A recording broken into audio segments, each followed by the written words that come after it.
चीन और अमेरिका में तकरार, टेंशन और बढ़ी। चीन की 3 कंपनियों पर अमेरिका ने लगाया प्रतिबंध।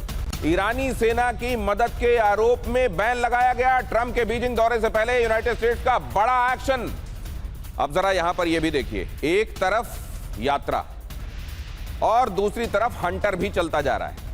इसको दिखाइए जरा। ईरानी तेल को चीन भेजने वाली कंपनियों पर अमेरिका का यह एक्शन हुआ है। ये बता रहा है कि वो कैरेट एंड स्टिक पॉलिसी जिसको इस समय ट्रंप चला रहे हैं उसी। UEM जयपुर एक आदर्श लक्ष्य है। भावी छात्रों के लिए अच्छी नौकरी, भविष्य के लिए तैयार कौशल के साथ अच्छी शिक्षा का एक और नमूना। ट्रंप ने 3 लोगों और 9 कंपनियों पर नए प्रतिबंध लगाए। शैडो फ्लीट के जरिए ईरानी तेल चीन सप्लाई होता था। हांगकांग की 4, UAE की 4, ओमान की 1 कंपनी पर बैन लगा है। ट्रंप का मैसेज क्लियर है, ईरान की आर्थिक क्षमताओं को नष्ट करना, ईरान को किसी भी तरह की ढील ना मिले, और चीन पर होर्मुज के लिए यह दबाव डालना कि अब यहां चीन पर होर्मुज के लिए और ज्यादा दबाव बनाना, ईरान को ढील नहीं देना, यह तय करना और ईरान की आर्थिक कमर तोड़ना। यह ट्रंप का मैसेज है। अब जरा यहां पर यह भी देखिए, ईरान को मिसाइल पार्ट्स दे रहा है चाइना, और यह अगर हो रहा है तो जाहिर है यह अब ओपन सीक्रेट है दुनिया के सामने। नेतन्याहू का चीन पर बड़ा आरोप है। ये इजराइल अमेरिका से जंग में ईरान की मदद कर रहा है चीन, तो इजराइल भी इंश्योर कर देना चाहता है कि जब वहां पर पहुंचे डोनाल्ड ट्रंप, तब इजराइल की इन चिंताओं को भी नजरअंदाज ना किया जाए। नेतन्याहू ने चीन और ईरान सैन्य कनेक्शन का दावा किया।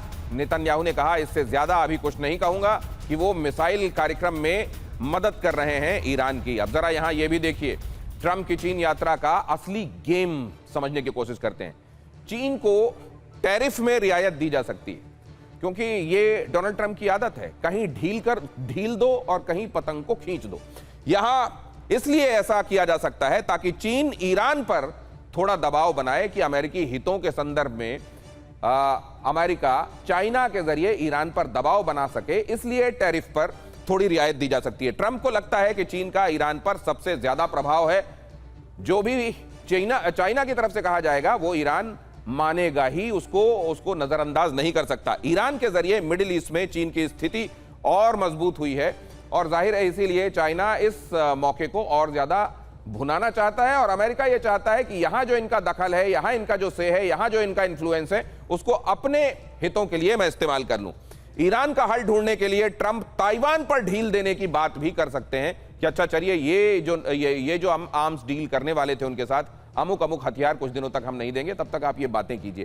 क्या ऐसा कुछ हो सकता है कि कहीं पर कुछ दें और कहीं से कुछ लें? क्या टैरिफ वाले मामलों में, सैंक्शंस वाले मामलों में कुछ ऐसा कर सकते हैं वो, ताकि वो कह सकें शी जिनपिंग को कि आप ईरान वाले मामलों में आप हमारी ये बात मानिए? क्या ताइवान वाले मामले में कुछ ऐसा किया जा सकता है कि वो ये कहें कि चलो हम ये बात करते हैं, अब आप ईरान वाले मामले में आप अपने इन्फ्लुएंस का इस्तेमाल करो? क्या ऐसा कुछ हो सकता है संजय भारद्वाज जी?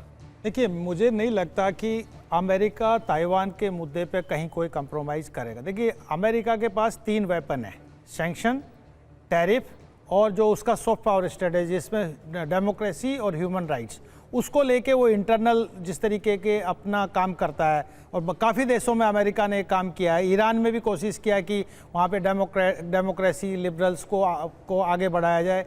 तो ये 3 इसके जो वेपन्स हैं, उसको मुझे लगता है चीन पे भी पूरा इस्तेमाल करेगा कि आप पे जो सैंक्शंस लग रहे हैं आपकी कंपनीज पे, उनको हम रिलैक्स करेंगे।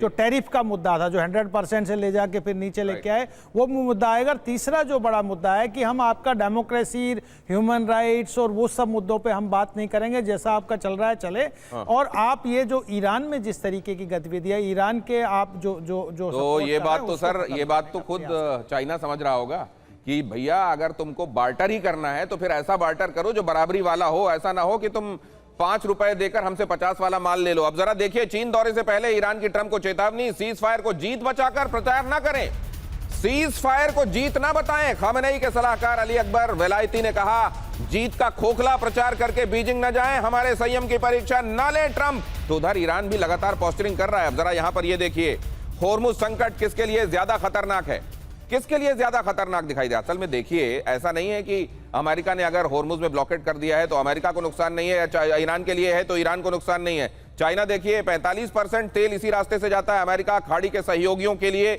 यहां पर यही रास्ता है, उनके लिए भी चिंता करनी है। अमेरिका में गैसोलीन की कीमतें और बढ़ रही हैं, ये चिंता भी डोनाल्ड ट्रंप के लिए है। चीन होर्मुज का दूसरा मजबूत कोई विकल्प नहीं है जहां से वो अपनी एनर्जी सप्लाईज को इंश्योर कर सके, कोई वैकल्पिक रास्ता। चीन महंगे तेल से आर्थिक तबाही का खतरा उसके लिए लगातार बना हुआ है और इधर डॉलर का वर्चस्व और गिरता जाएगा अगर इस तरह की सिचुएशंस और दिनों तक प्रिविलेंट करेंगी। तो ऐसा नहीं है, दर्द हर किसी को है। अब कौन दर्द दिखाता है या फिर कौन अपनी ताकत का ही ढोल पीटकर अपनी बात मनवा कर ले जाता है, इस बात का इंतजार करना होगा।